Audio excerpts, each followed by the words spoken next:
لیکن 2024 نے تو اس کا بھی ریکارڈ توڑ دیا۔ اس حوالے سے جمعیت علماء اسلام کی مرکزی مجلس عاملہ نے ہر چند کے پارلیمنٹ میں جانے اور تحفظات کے ساتھ جانے کا فیصلہ کیا، لیکن اس صورتحال سے چاروں صوبوں میں جا کر صوبائی جو ہمارے جنرل کونسلز ہیں، مجالس عمومی ہیں، ان کو اعتماد میں لینا۔ چنانچہ ہمارا پہلا اجلاس صبح خیبر پختونخوا میں ہوا، اور ابھی دوسرا اجلاس ہے یہاں کراچی میں ہو رہا ہے، اس کے بعد پھر پنجاب میں جائیں گے۔ بلوچستان میں بہت سخت سردی ہے، مختلف اطراف سے لوگوں کے جمع ہونے میں دقتیں آ رہی ہیں، تو اس کو فی الحال مؤخر کیا ہے۔ لیکن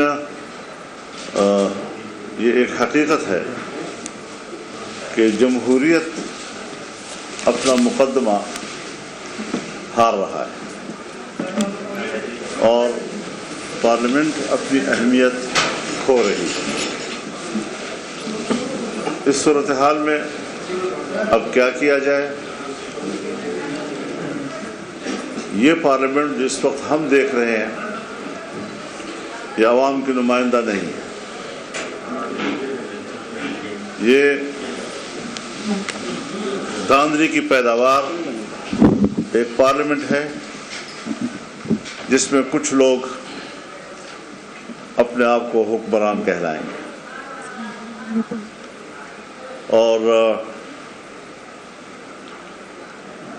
قوم کے دلوں پر وہ حکومت نہیں کر سکیں گے۔ ان کی جسموں پہ تو شاید حکومت کر سکیں، لیکن قوم دل سے اس کو تسلیم نہیں کرے گی۔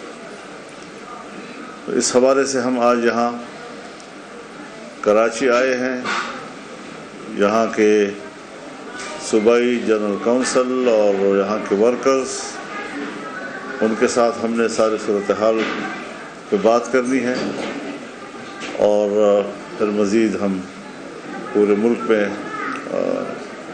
تحریک چلانے کا ایک لائحہ عمل بھی بنائیں گے۔ بھرپور تحریک ہوگی، عوامی قوت کے ساتھ ہوگی، اور وہ ملک کی سیاست کو تبدیل کرے گی، اس کا کایا پلٹے گی۔ حالات اس طرح نہیں رہیں گے جس طرح کے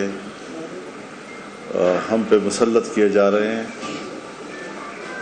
یہ حالات ہم نہ تسلیم کرتے ہیں، نہ اس کو ہم قبول کرتے ہیں۔ اس کے خلاف بھرپور عوامی رد عمل آئے گا، لیکن ہم اس کو منظم طریقے سے آگے بڑھانا چاہیں گے۔ مزید اگر آپ حضرات کا کوئی سوال ہو تو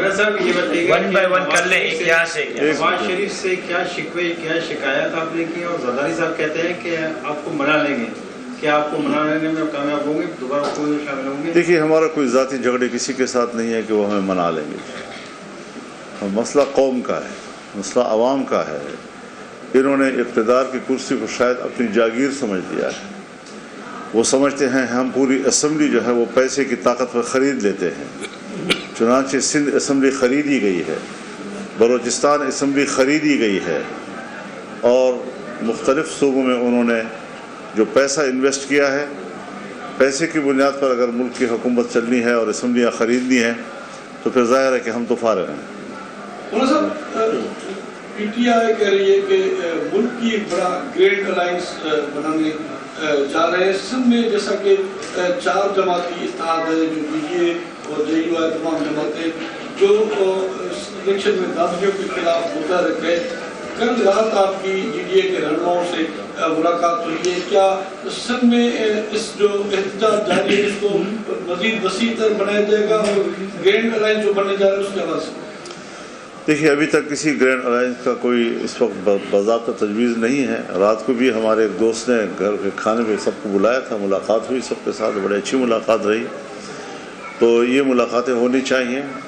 اس میں مذاکرہ ہوتا ہے، اس میں ڈیبیٹس ہوتی ہیں، حالات کو سمجھا جاتا ہے، اور یہ ہمیں اندازہ لگانا ضروری ہے کہ ہم آئین و قانون کے حدود میں رہتے ہوئے اپنا حق اظہار رائے استعمال کریں. اور اس وقت نوجوان نسل میں بہت زیادہ شدت آ رہی ہے، اور ملک کے اندر ایک نظریہ تو نہیں ہے، بہت سے لوگ اپنے نظریوں کے حامل ہیں. کچھ لوگ ویسے ہی اسمبلیوں سے مایوس ہیں، ایک زمانہ ہو گیا کہ مایوس ہیں، مزید ان کو اسمبلیوں اور جمہوریت سے مایوس کیا جا رہا ہے. ایک طبقہ وہ بھی ہے جو بالکل جمہوریت کو کفر سمجھتا ہے. ہم نے اس ماحول میں جمہوریت کے ساتھ کھڑے ہونے کا فیصلہ کیا. ہم نے آئین اور قانون کی روشنی میں جمہوریت کی تشریح کی اور لوگوں کو اس کی طرف آمادہ کیا. یہ ساری قربانیوں کے باوجود کون ہے جو ہمارے اس حق پہ ڈاکہ ڈالتا ہے؟ ہم کوئی ڈاکہ تسلیم نہیں کرتے. ہم ڈاکہ ڈالنے کو مجرم سمجھتے ہیں. لاکھ دفعہ وہ اسٹیبلشمنٹ ہو، لاکھ دفعہ وہ فوج ہو، لاکھ دفعہ وہ مسلح قوت ہو، لیکن جبر کو جبر کہا جائے گا، اس کو کبھی عدل تسلیم نہیں کیا جا سکتا. اچھا حضرت یہ بتا دیں، یہ کہا جا رہا ہے کہ جس طرح سے پہلے عام لوگ بھی یہ کہتے ہیں کہ زرداری صاحب سے بھی آپ کی دوستی، میاں صاحب سے بھی آپ کی دوستی رہی ہے اور اب بھی ہے، تو اس وقت ایسے کون سی وہ چیز سامنے آئی کہ آپ اتنے ان سے دور ہوئے؟ دوسری یہ کہ کس کو سمجھتے ہیں کہ اسمبلیاں خریدنے کا آپ کن کو کہہ رہے ہیں، اور اصل ذمہ دار کون ہیں جنہوں نے یہ سب کچھ کیا ہے؟ میں بڑی وضاحت کے ساتھ عرض کر دینا چاہتا ہوں کہ پیپلز پارٹی کو اور مسلم لیگ نون کو تقریباً وہی مینڈیٹ ملا ہے 2018 میں ملا تھا. پھر اس وقت دھاندلی کیوں تھی اور آج دھاندلی کیوں نہیں ہے؟ پی ٹی آئی کو وہی تقریباً مینڈیٹ ملا ہے جو 2018 میں ملا تھا. اس وقت دھاندلی نہیں تھی، آج دھاندلی کیوں ہے؟ دونوں سے سوال ہے. لیکن جمعیت علماء اپنے اصولی موقف پہ قائم ہے. دھاندلی 18 میں ہوئی ہے تب بھی دھاندلی ہے، دھاندلی 2024 میں ہوئی ہے تب بھی دھاندلی ہے. جہاں تک پارٹیوں کا تعلق ہے، ضرور سب دوست تشریف لائے ہیں، ان کے اکابرین تشریف لائے ہیں، ہم نے ان کو احترام دیا ہے. احترام کا رشتہ تو پہلے بھی رہا ہے، آئندہ بھی رہے گا.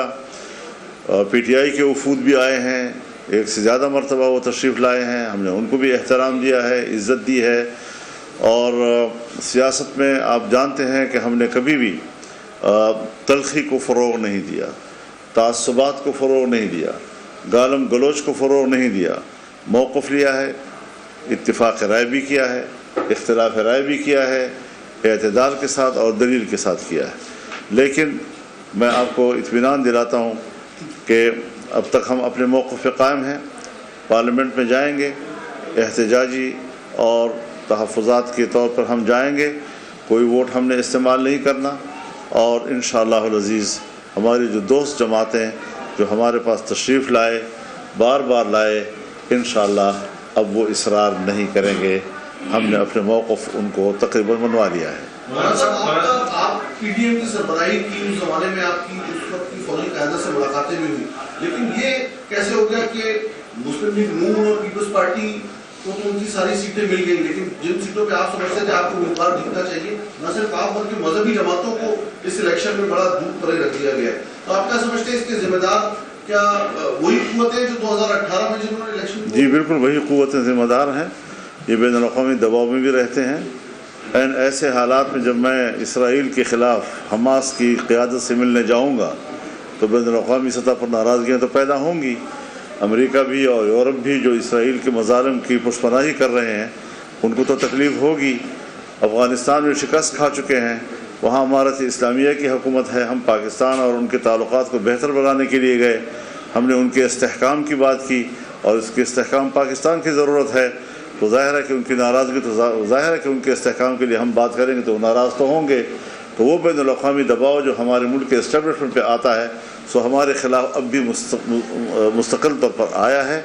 اور یہاں پر بھی جن لوگوں کو یہ خطرہ تھا کہ شاید فضل الرحمان آنے والے وقت میں ہمارے مقابلے میں صدارتی امیدوار بن سکے گا، انہوں نے بھی اپنی تجوریاں کھولی. مولانا صاحب یہ بتائیے گا